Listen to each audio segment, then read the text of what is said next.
It was past midnight when a line of dark SUVs stopped quietly outside the National Military Hospital. At first, the night staff paid little attention. They were used to government vehicles coming and going.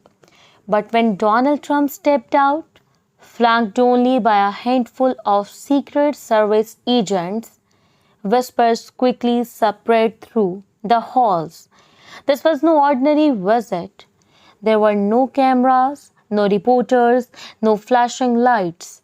The nurses exchanged puzzled looks. Why would a former president arrive in the dead of night without an entourage of advisors or the press?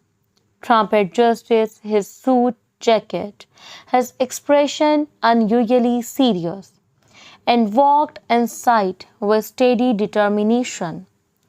Dr. Reynolds, the hospital's head physician, hurried forward nervously. Mr. President, this is unexpected. How can we? Trump raised a hand gently. I'm not here for politics. Take me to the soldiers. The hallways were quiet except for the rhythmic beeping of heart monitors and the soft footsteps of night nurses. This hospital was home to soldiers who had sacrificed everything. Some bore scars across their bodies, others had lost limbs, and many carried invisible wounds that haunted them long after the battlefield. Trump walked slowly, his eyes scanning the rows of beds. Unlike other officials who came for staged photographs, he looked as though he was searching for something or someone. He stopped beside a bed where a young man stared blankly at the ceiling. The nameplate read, Private James Carter. Both legs were gone. His fiancée had left him. His friends had drifted away. And he felt abandoned by the very country he once defended. James muttered without looking at him, You don't have to pretend to care. But instead of moving on, Trump pulled up a chair. Tell me your story, he said quietly. Something in his tone was different, not rehearsed, not shallow, real. For the first time in months, James spoke. He described the explosion that took his legs, the nightmares, the phantom pains, and the crushing loneliness. He admitted that sometimes he felt his service meant nothing. Trump listened without interrupting, his expression heavy with thought. That's a damn shame, he finally said, his voice firm, because you are a hero and this country must never forget that. For the first time, James felt truly seen.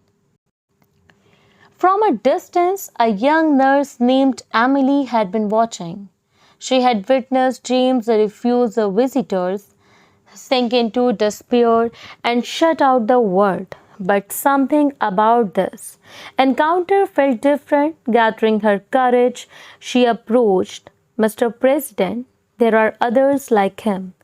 Soldiers who have no family, no one to remind them they matter. Trump turned to her, eyes sharp yet understanding. Then show me. Emily led him deeper into the ward until they reached room 207. He hasn't spoke to anyone in weeks, she whispered. Inside sat Sergeant William Reynolds, an old veteran, staring silently out the window. Trump entered. Another visitor came to pity me? William muttered. Trump shook his head. No pity, just respect. William scoffed bitterly. Respect? For being broken? For losing everything? Even my son? At that, Trump leaned forward. For raising a son who gave his life to save others? William froze. His son, Lieutenant Jason Reynolds, had sacrificed himself in combat. His name had been forgotten by the world, remembered only by his grieving father. With trembling hands, William whispered, How? How do you know? Trump's reply was simple, because I won't let his name be forgotten. His sacrifice will be honored. William's hardened expression finally cracked. His eyes wet with tears for the first time in years. He felt a glimmer of hope. Trump turned to the staff. I want a list. Every fallen soldier whose family is struggling, every veteran who has been forgotten. The doctors and nurses exchanged stunned glances. This wasn't a politician's empty promise. There was a weight in his voice. One doctor finally said softly, We can do that, Mr. President. That night, Trump stayed for hours. He listened to nurses, wrote names down himself, and even made late night phone calls to officials.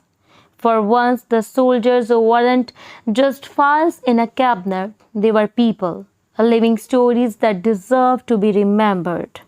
In a hallway, Trump noticed a small boy clutching a worn teddy bear. His mother stood nearby, her eyes red from crying. What's your name, Jam? Trump asked, kneeling. Michael, the boy mumbled. His mother explained. His father, Captain Rodriguez, is in critical condition. We don't know if he will make it. Trump placed a hand on a boy's shoulder. You are a dad fighter. Fighters don't give up. Inside the ICU, Captain Rodriguez lay motionless, machines keeping him alive. Trump leaned close and whispered, Your son is waiting for you. You have given everything for this country. Now it's our turn to give back. Don't give up. For a moment, nothing happened. Then a tear slid down Rodriguez's cheek. The nurse gasped. He hasn't moved in days. Against all odds, his condition began to stabilize. Before leaving, Trump handed Michael's mother a sealed envelope. Hours later, when she opened it, tears filled her eyes. Inside was an encouragement, handwritten note of gratitude, encouragement for Michael's future, and a signed order for full financial support and a scholarship for her son. That night, Trump returned to the White House and worked tirelessly, drafting plans for the better health care, mental health resources, and scholarships for children of fallen soldiers. By morning, his team was turned at his urgency. This isn't politics, Trump declared, this is duty. Word of the midnight visit quietly spread among the military community. Soldiers who had once felt forgotten began receiving unexpected calls. Veterans finally found support, but Trump refused to turn it into a spectacle. When reporters asked, he simply said, It's the right thing to do. Emily, the nurse, couldn't believe it. She had seen politicians come and go, but this time was different. Real change was happening. He actually meant it, she whispered.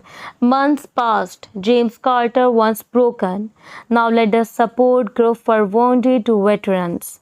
Sergeant William Reynolds, once drowning in grief, finally saw his son's name honored. Captain Rodriguez recovered enough to stand again, and across the hospital, hope replaced despair. 1 year later, Trump returned. This time, he wasn't a stranger. James wheeled through the ward, offering encouragement to new patients. William walked slowly with a can, his eyes no longer hollow. Captain Rodriguez salted firmly. As Trump prepared to leave, Sergeant Reynolds raised his trembling hand in salute. One by one, soldiers across the hall followed. Even those in wheelchairs, nurses, doctors, staff, all stood in respect. There were no cameras, no speeches, no politics, just honor, gratitude, and the promise that their sacrifices would never be forgotten. And as Tom walked out into the quiet night, the hospital seemed changed forever.